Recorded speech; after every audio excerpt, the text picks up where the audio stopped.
waris from the shaitan, barik from the shaitan. In other words, our child. The Prophet ﷺ actually tells us that if a child is destined between them in that encounter, shaitan will never be able to harm that child. If we're going to have a child to this, shaitan will not have influence over that child, just by a simple dua. And this is something we should all learn, inshaAllah. It's found in Sahih Bukhari, Hadith 5165, for those of us who would like to check it out. There were some artificial restrictions that were now being imposed in society. You find that when coming into Medina, it's a very multicultural society. You had the Jewish community, you had obviously the Arabs who were divided amongst themselves, the Aus and the Khazraj. And because the Arabs were not people of scripture, they looked up to the Jewish community because they are people of scripture. They are people who are enlightened or are considered enlightened in that particular community. So they would take quite a few traditions from them, and hence there were some artificial restrictions that are now being introduced. For example, in terms of the position a person adopts. This is in the ahadith that what would happen, there was a Jewish tribe who used to say that when a man makes love to his wife from or vaginally from behind, the future baby would come out cross-eyed. So this is basically something that they were spreading in Medina. It was common knowledge. And subhanAllah, Allah subhanahu wa ta'ala addresses this. Not the Prophet sallallahu alaihi wasallam. Allah addresses this. In the Quran, Surah Al-Baqarah, this is chapter 2, verse number 223. Allah subhanahu wa ta'ala says, Nisa'ukum harthun lakum, fa'tu harthakum anna shi'tum. He basically puts an end to this false restriction, okay, this man-made restriction. He says that, listen, he's telling the men, your wives are basically an area of cultivation. Okay? Basically what it is, a seed is going to be sowed, and you can have a crop which is in the form of a child. Okay, so now when you're going to approach the area of cultivation, approach it from any side you want. فَأْتُوا حَرْثَكُمْ أَنَّا شِئْتُمْ. So Allah subhanahu wa ta'ala talks about this in the Quran. Okay? And this is something that we are being told. We don't make up restrictions for ourselves unless it's come from Allah and His Rasul sallallahu alayhi wa sallam. And when a person has now finished this act, again another dua. Like Ibn Mas'ud radiallahu anhu, he would make this dua, Allahumma la taj'al lish-shaytan fima razaqtana nasiba, which basically means, oh Allah, don't let shaitan have any portion of what you're going to provide us. Okay? And finally, the Prophet ﷺ says, he's telling us, and he also leads by action, but wash up. Okay? Don't just basically fulfill your needs and just go to sleep. No, go wash up. Okay, do istinja, go perform wudu, and after, you don't have to perform ghusl immediately, because there's no salah time if it's at night time, but at least do this much. And Aisha radiallahu anha, she makes it very clear, whenever Allah's Messenger intended to go to sleep while being in the state of janaba, he would wash his private parts and perform wudu like the wudu of salah. So he'd make himself pure. He's not ritually pure, but at least he's making himself clean. And then he would go to sleep.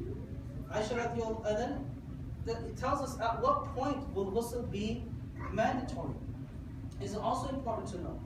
And the Prophet ﷺ also tells us about that, where basically he says, and I'm just going to translate here, that when the glands penetrate beyond the labia, ghusl becomes compulsory. Okay, so when that penetration has happened, irrespective of whether fluids have been released or not, ghusl is wajib on both parties. Okay, and you actually have chapters dedicated to discussing this, because there's differences amongst the Sahaba radiallahu anhu which made on this point. Okay, and this in itself is historically, when you look at the the books of ahadith, what I'm trying to make us understand is Islam actually goes into a lot of detail trying to ensure that this remains an act of ibadah and done in a dignified fashion. There's also don'ts. Okay, you're not allowed to have this type of relationship when a woman is in her menses. Again, the Jewish community, what they would do according to the hadith, they would actually throw the woman out of the house. She'd have her own private quarters outside the house. She's not allowed to come in. She's not allowed to have the same food. She's not allowed to share the same utensils. This was just action. This is extremism.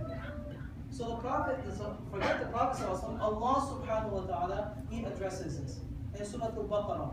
Okay, and that's chapter 2, verse number 222. وَيَسْأَلُونَكَ عَنِ الْمَحِيضِ قُلْ هُوَ أَذًى فَاعْتَزِلُوا النِّسَاءَ فِي الْمَحِيضِ وَلَا تَقْرَبُوهُنَّ حَتَّى يَطْهُرْنَ. This is what Allah subhanahu wa ta'ala says. He says, and they're asking you about menstruation. Are you allowed to have sexual relations with your spouse when she's in that condition, when she's in that situation? And Allah subhanahu wa ta'ala says, قُلْ هُوَ أَذًى. No, it's harmful. Okay, it's unhealthy. Don't do this. So keep away from your wives during menstruation.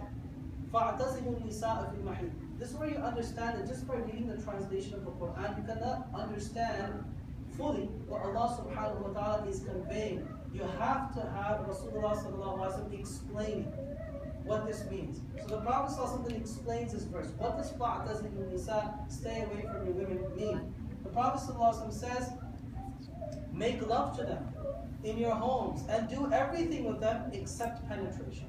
There's nothing wrong with having physical contact with them. Just make sure that you're not having sexual intercourse. That's the only restriction. So this is the don't our beloved Prophet ﷺ imposes: complete nudity. Unfortunately, we're living in a society where nudity is being promoted highly. We're living in a pornified society. Our beloved Prophet ﷺ has promoted against this. And he also says that when any of you approach your spouse, the two of you should not become nude like wild donkeys. I mean, there has to be some dignity, there has to be some honor between the two. The Prophet ﷺ also forbade this and cursed the people who engage in this. Na'udhu billah. Okay, so again, there's restrictions. The Prophet ﷺ has also talked about coitus interruptus. Okay, it's basically until the woman's consent has not been taken, basically a man is not allowed to use any contraceptives or try and avoid what they call withdrawal. You can't do that without her permission. So the Prophet also even addresses this. And finally, the Prophet also talks about, this is a problem in our society as well. Women are getting together talking about their sex life, men are getting together talking about their sex life. The Prophet ﷺ has called this one of the biggest forms of khiyanat, the biggest form of betrayal. This is private, keep it private. It's only between you and your wife. It's not out there to go and advertise and talk about and glorify and glamorize.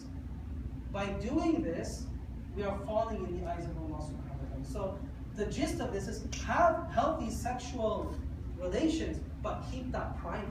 It's not something that you're supposed to share with your friends, with your colleagues, with no one. That's private, that's it. You put a big stop sign there. You don't discuss your life with me, I'm not going to discuss my life with you. It's got nothing to do with you, and I've got no interest in what you do. That's the type of environment we should create.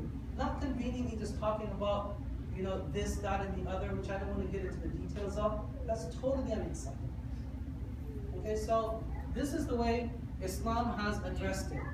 And no, that's not me this morning after my workout. But basically, what has happened is we have now, in this society, we have taken this activity out of its natural parameters and made a huge monster. Worse than pub. Okay, we're living in a society where it's become totally messed up. And that's why we as Muslims need to understand what sex in Islam is, what the parameters are, and how we bring everything back within those parameters to keep a healthy society.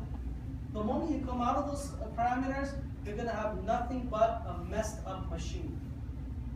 So, for example, this came out when I was doing this presentation first. This was very fresh. And how this was becoming a bestseller. I'm not trying to promote any film here. I'm just trying to talk about reality.